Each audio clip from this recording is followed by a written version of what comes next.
This is the day that the Lord has made. My prayer is that you are rejoicing and that you are glad in it. I am Rodriguez Johnson Jr., pastor of Anderson Chapel here in Killeen, Texas, but also I serve as the chair of the Northwest Texas Annual Conference Board of Examiners. I am so delighted and happy that we have this opportunity to share. My prayer is that you are safe, you are healthy, and that you are whole. I'm excited about this upcoming year with the Board of Examiners and what God has in store for us, given our present predicament, our present climate, in which we're dealing with two pandemics simultaneously, COVID-19 as well as racism. We will cover those areas and even other areas. But it is my assignment today, number one, to welcome all of you to this year, to welcome more specifically our new students who are coming in.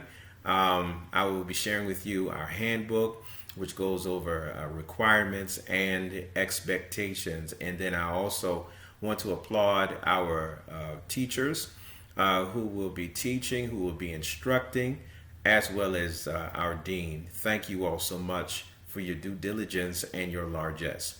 Let's go ahead and get into our handbook. If you do not have a handbook, then please email us, let us know if you need a copy of the handbook. But all returning students, you still should have the handbook. I want to go over the candidates for ministry responsibilities and requirements within the handbook. It says each candidate seeking admission for the ministry at the annual conference is responsible for submitting annual updates regarding all information provided on his or her application for orders, simply meaning that as you receive information from school, as you receive information from your pastor or elsewhere, please, you are responsible for bringing that information to us. We do have binders that are available, and we will be sure to put that in your binder. But as you get information from school, as you get information from psychological evals, as you get information from wherever, as it pertains to the Board of Examiners, please submit it.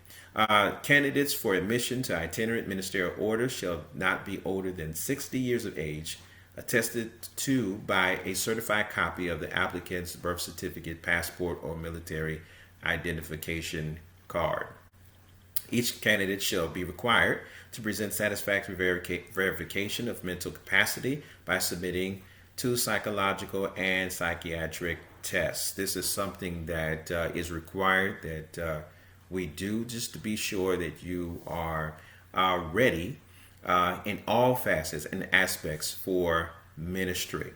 A professional confidential psychological eval will be provided to the chair, which is me, and with recommendations that include one of the following statements. Number 1, suitable for candidacy for ordained ministry. Retained under the condition that candidate seeks a supportive therapeutic relationship with periodic confidential reports made to the chair, or not suitable for candidacy for ordained ministry. Remember, we want to be vessels, but more specifically, healthy vessels that God can use. And you'll hear more in detail throughout our time together in terms of what it really means to be a healthy vessel.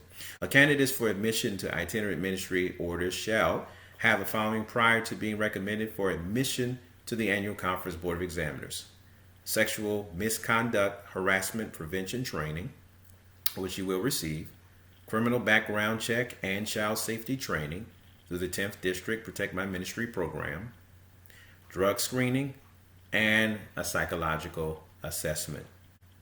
Candidates for admission to itinerant ministry orders shall meet his or her respective presiding elders district conference, and upon completion of all Board of Examiner requirements shall be recommended to the Conference Board of Examiners the following year. Now, of course, given the circumstances, you should have had your district conference. If you had not, please be in contact with your elder, but we want to make sure that everyone goes through the process properly, so that then we can have the time to spend together to examine. All right. Each candidate that is a full-time student at an ATS-approved school will be exempt from attending all classes except the mandatory first and last of the annual conference's Board of Examiners, and will be required to take the appropriate examinations commensurate with their status with the Board of Examiners and annual conference, meaning that if you are attending a theological institution, more specifically ATS, you are still required by our Bishop Vashti Murphy McKenzie, to attend the first and the last session virtually. All right, that is required. So we expect to see you. All right, so here are the requirements.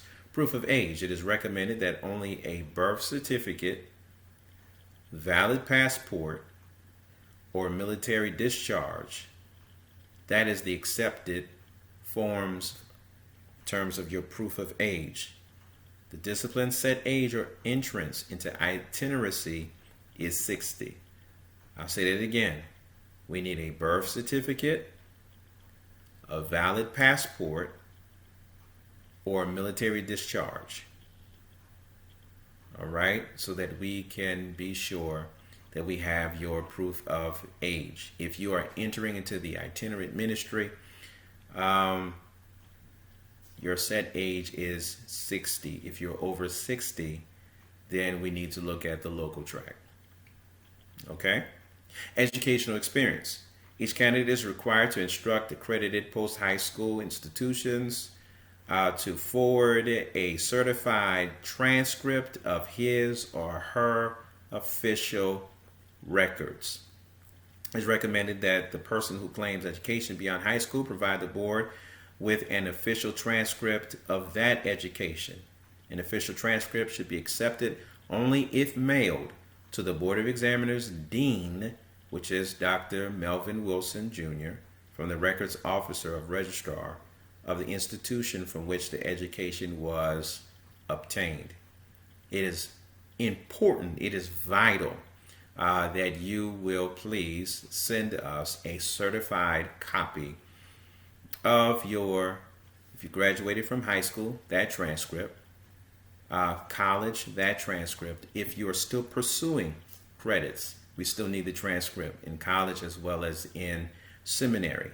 All right, so ATS schools, that's the Association of Theological Seminary, it is recommended that candidates for ordination pursuing a bachelor's degree are required to be enrolled in an accredited school, Southern Association of Colleges and Schools, or Transnational Association of Christian Colleges and Schools. Also, it is recommended that those candidates for ordination pursuing a graduate degree are required to be enrolled in an accredited school.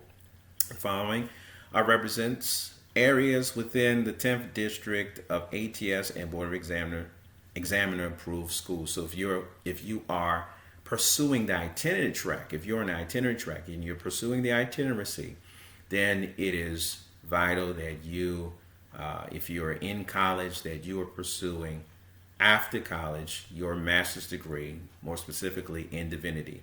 And here are some schools: Abilene Christian University, Austin Episcopal School of Divinity, Austin Graduate School of Theology, Dallas Theological Seminary, Houston Graduate School of Theology, Texas Christian University, and there are so much more. But again, you'll see that in your handbook. All right. So church membership, previous ministerial experience, other work experience, and physical health. It is recommended that candidates for ministry produce the following documents to substantiate church membership, church membership, previous ministerial experience, and physical health status. All right. So a letter of recommendation is required from the candidate's current pastor.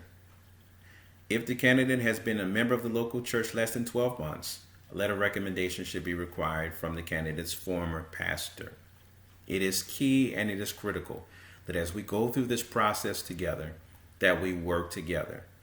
More specifically, that you are working with your pastor is working with you, and then the two of you are working with us. Candidates who claim ministerial experience from other denominations are required to present those credentials to the Board of Examiners. Copies of ordination, orders, and licenses will be retained in the candidate's permanent file with the board. Y'all bear with me. It got small. But anyhow, I want to share with you that if you're coming from a different denomination, please give us all the information that you have so that we can have the proper records. All right. The board also requires a physical examination report or letter from a medical doctor certifying the candidate's physical health status. The report should be no more than 6 months old. So it is key and it's critical that you receive a physical to make sure that you are ready to go. Because, and again, you'll hear this in our classes, that ministry is not only, there are not only a lot of spiritual demands, but there are a lot of mental demands, psychological demands, but there are also physical demands. And so we just want to make sure that we are covering all aspects of our life so that we can be healthy and available vessels to be used by God. If the candidate has been in the military, a copy of the discharge should be presented and will be retained with the candidate's records. Attendance. It is imperative, it is underlined, it is imperative that candidates for ministry attend classes of instruction and be punctual. Again, we are virtual this year, so please be punctual. All candidates for ministry will be expected to attend classes at the site, which in this particular case is virtual. We are expecting you to be present, to be active, and to be involved. All right?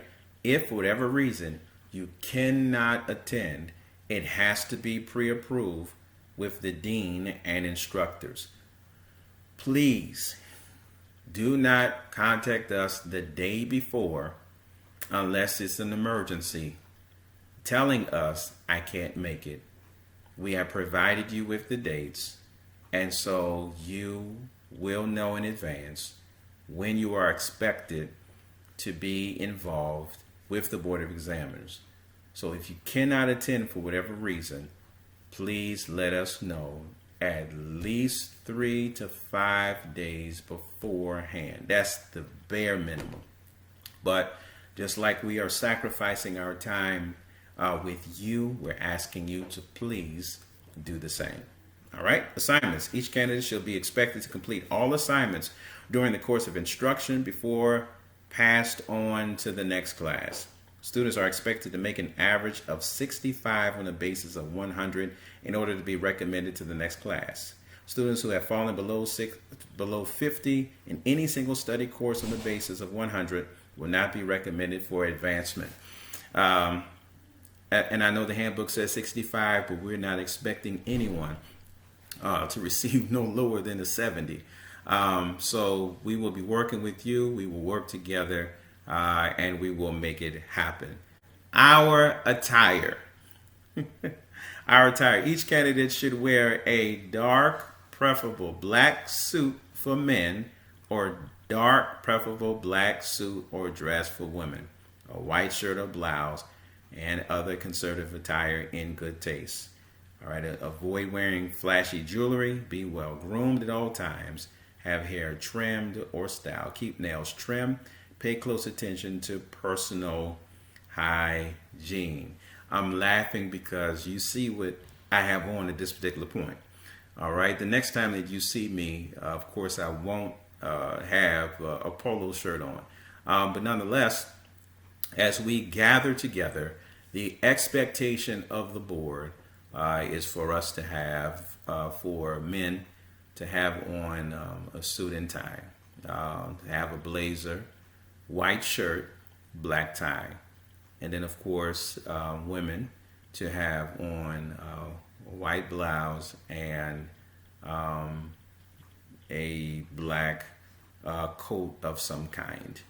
All right. So again, I just want that to be clear, that all of us will be on the same level, that all of us will have a perfect understanding of what is required of us, that even though we're virtual, that is still the expectation. All right. So, candidates for ministry, there's a checklist for admissions to the annual conference. And I'll just go over it very quickly. You have a completed application, a letter from the pastor church where your membership is held, a valid license to preach issued by the quarterly conference and signed by the presiding elder, a letter of certificates signed by the presiding elder indicating that you have satisfied the requirements for the district conference, a certified copy of your birth certificate, a copy of an additional form of ID such as a driver's license or a student or employee ID, a certified copy of your high school diploma or GED certificate, a certified copy of your college transcript from accredited college validating at least 60 hours, a passport or wallet-sized photo, sexual misconduct, harassment, prevention training prior to admission. All right, and again, we will make sure that you have that.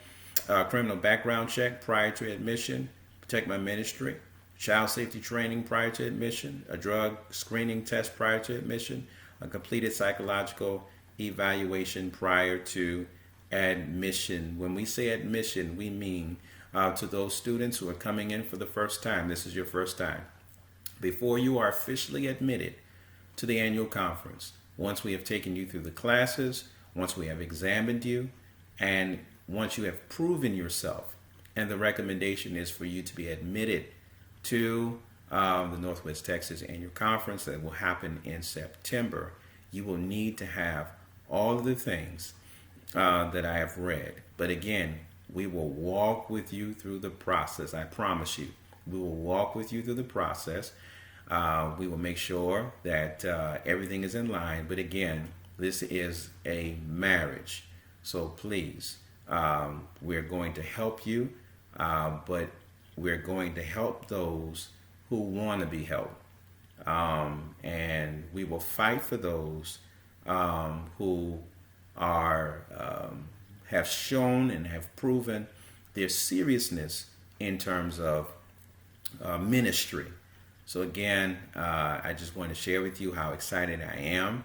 I'm looking forward to the fellowship, looking forward to instructing, looking forward to learning your stories, hearing your stories, and I'm looking forward to the growth that will take place.